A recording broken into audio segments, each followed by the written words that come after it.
agama ya nggak masuk ke politik berantakan. Tapi kalau politik kemudian juga jauh dari agama siapa yang ngurus?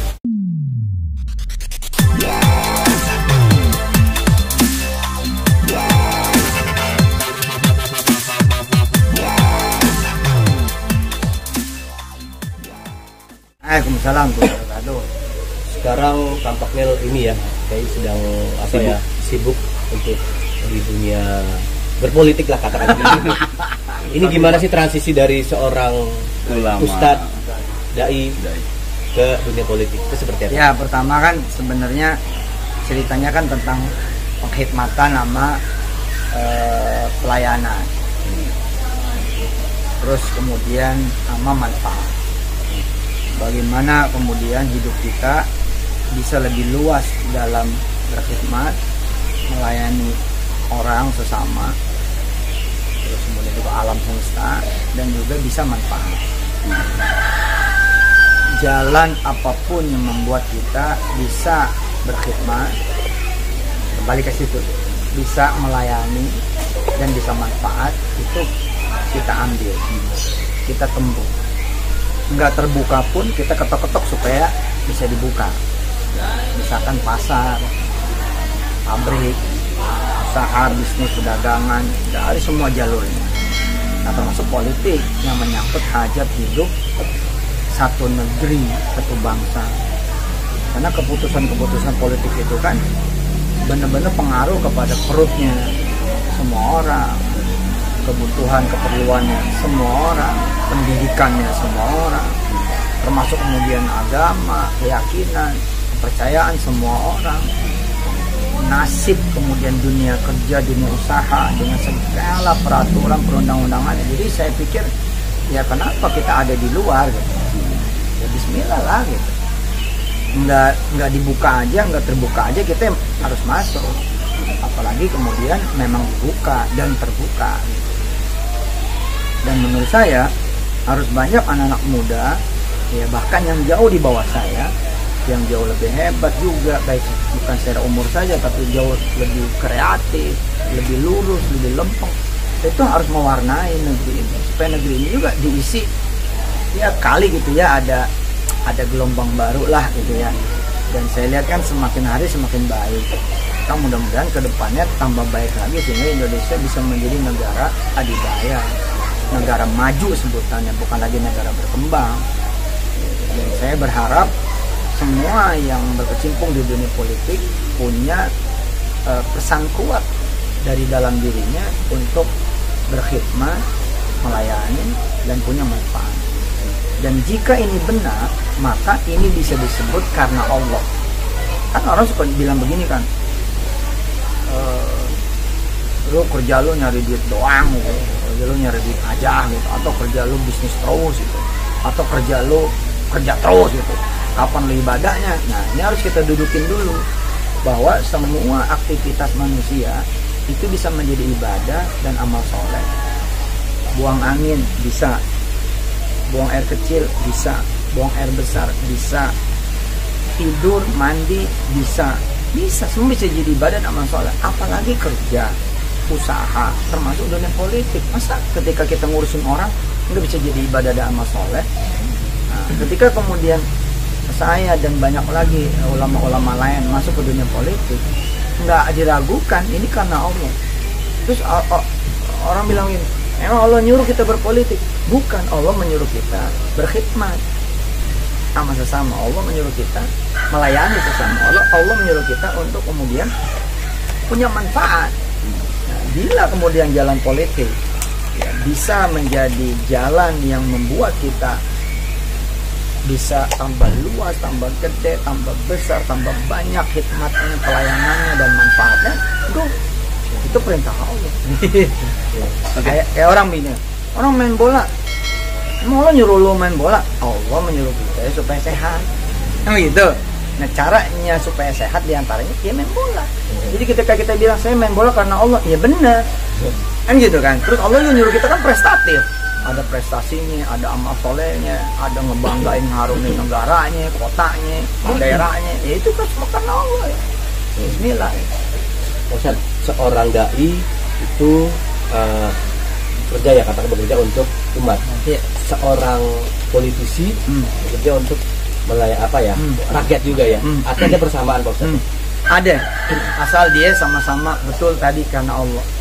Visi misinya membuat orang banyak, buat kerakyatan, buat kemajemukan masyarakat, buat bangsanya, buat negaranya. Wah, itu udah menurut saya super keren. Dan kita ini harus terbiasa melihat orang banyak masuk ke banyak lapangan. Kita harus senang kalau ada orang, saya misalkan melihat orang multi talent, senang. Nggak gini saya mau ngomong, dia mah apa aja dia ambil. Enggak, itu kan itu orang hebat, bisa ngambil apa aja selama dia emang mampu di apa aja itu. Nah, saya pernah nyontoin ya, ada imam masjid, suaranya enak banget. Ada orang datang cuman pengen sholat maghrib terus pulang di masjid yang dia nggak kenal sebelumnya. Tapi begitu dia datang, imamnya enak banget. Yang tadi pengen pulang jadi pengen nungguin isya supaya diimamin lagi sama imam tersebut. Nah ini kan udah mulai nih kelihatan nih ada talent dia jadi imam enak banget.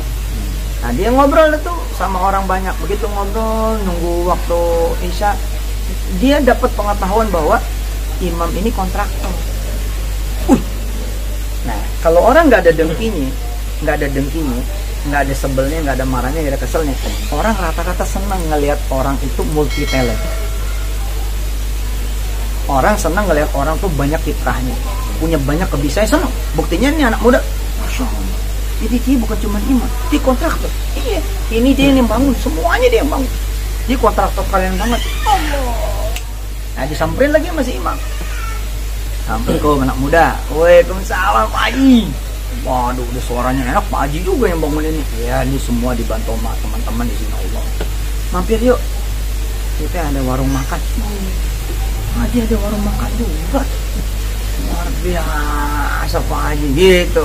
Udah 3 tuh, imam, kontraktor, buka warung makan. Datanglah ke warung makan. Ternyata begitu dia ke warung makan, dia pulang kan ke warung makan, dia ada rumahnya di situ. Ada cucunya datang, dia kakek juga. Ada istrinya datang, dia suami juga. Ada adik-adiknya ngumpul, dia abang juga. Kan subhanallah. Udah tuh udah berjibun kan, udah berentet tuh. Ada lagi orang datang. Assalamualaikum Pak Camat. Wih, Bapak Pak Camat juga kan. Nggak mungkin orang sebel, nggak mungkin orang kesel selama dia nggak ada dengkinya, selama dia nggak ada marahnya. Paham nggak yang gue maksud? Jadi ketika ada orang masuk di bola, masuk di bulu tangkis, masuk di renang, masuk lagi di seni budaya wayang, masuk lagi seni budaya kesenian daerah-daerah lain, masuk lagi ke ini, bisnis juga banyak. Terus kemudian masuk politik. Kalau dia nggak benci sama tuh orang, harusnya tambah seneng. Mudah-mudahan dah gitu ya. Orang-orang Indonesia itu rata-rata multi talent. Karena saya berharap orang Indonesia itu minimal 10 lah bidang yang dia geluti gitu loh. Minimal jangan udah itu aja, berarti kan dia nggak berkembang dong. Ya kan, dia awal kameramen, oke dong. Tapi apa salahnya kameramen megang sound? Jadi namanya bukan cuma kameramen, tapi soundman. Ya kan, apa salah juga nanti belajar kabel, namanya jadi kabelman. Iya nggak Ji? Urusin apa ke lo, belajar terus dong. Makanya saya dengan Nawa itu juga belajar, karena Allah juga kan Allah nyuruh kita belajar apapun. Nah saya belajar, pengen insya Allah nanti ada waktunya diumumkan. Saya masuk mana, jadi apa, jadi siapa, Bismillah ntar diumumin. Tapi takut nggak ketika Ustadz masuk berpolitik, maksudnya akan dikategorikan politik identitas gitu tak? Gini, saya termasuk orang yang tidak bermazhab takutnya. Enggak, saya tidak bermazhab takutnya. Juga tidak bermazhab khawatirnya, enggak. Karena orang yang hidup dengan mazhab takutnya sama khawatirnya, dia nggak maju-maju. Kita kalau begini takutnya bengong, takutnya khawatirnya begini. Lalu begitu mulu mikirnya, ya kita nggak maju-maju. Gitu, walaupun kita harus hati-hati ya, tapi jangan bermazhab takutnya sama khawatirnya. Lo takutnya anggapan orang berubah ke lo, ya gue mah nggak pakai mazhab lo, nggak pakai mazhab takutnya tadi. Kita mah mazhab optimis aja, iya nggak? Kita alirannya aliran yakin aja, Bismillah, Insya Allah. termasuk takut ditinggal jamaah Kiai, karena jamaah itu nggak selamanya satu pilihan, pasti berseberangan, itu takut ditinggal gitu. Ya itu tadi, karena aliran kita nggak ada aliran takutnya sama khawatirnya, ya kita positif aja sama jamaah. Kan gini, kita mikirnya bagaimana ke dia, nanti dia begitu sesuai dengan pikiran kita. Nah, kita bilang, dia makanya nggak bakal suka sama gue, ya nggak bakal suka. Tapi ketika kita mikir gini, insya Allah dia bakal suka sama gue, ya insya Allah bakal suka gitu. Kita datang ke kantor, bawaannya udah bos bakal marah aja, lu dimarahin beneran. Tapi begitu kita datang ke kantornya, ya insya Allah bos bakal maafin kita, maafin itu. Nah, Pak Ustadz, ini kan kalau kan banyak ya pastinya bakalan banyak tuh yang namanya ntar pro kontra aja. Untuk Ustadz kan ada yang bilang kan jangan dong dimasuk-masukin antara urusan agama dengan politik dan macam-macam kayak gitu, gimana mungkin? Agama membutuhkan politik, politik untuk agama. Kalau agama ya nggak masuk ke politik, berantakan. Tapi kalau politik kemudian juga jauh dari agama, agama siapa yang ngurus? Orang dari mulai pernikahan aja itu hasil undang-undangnya politik. Undang-undang perkawinan tahun 70 berapa itu kan hasil politik. Kemudian undang-undang syariah hasil politik. Dan saya melihat banyak umat dari berbagai umat termarginalkan. Umat dari berbagai umat, bukan cuma Islam saya, tapi juga umat dari berbagai umat yang lain juga terpinggirkan. Banyak yang menjadi korban dari kemudian ketidakberpihakan terhadap ekonomi kerakyatan, ekonomi kecil. Nah di sini peran siapa? Peran politik. Keran ekspor, impor, peran politik.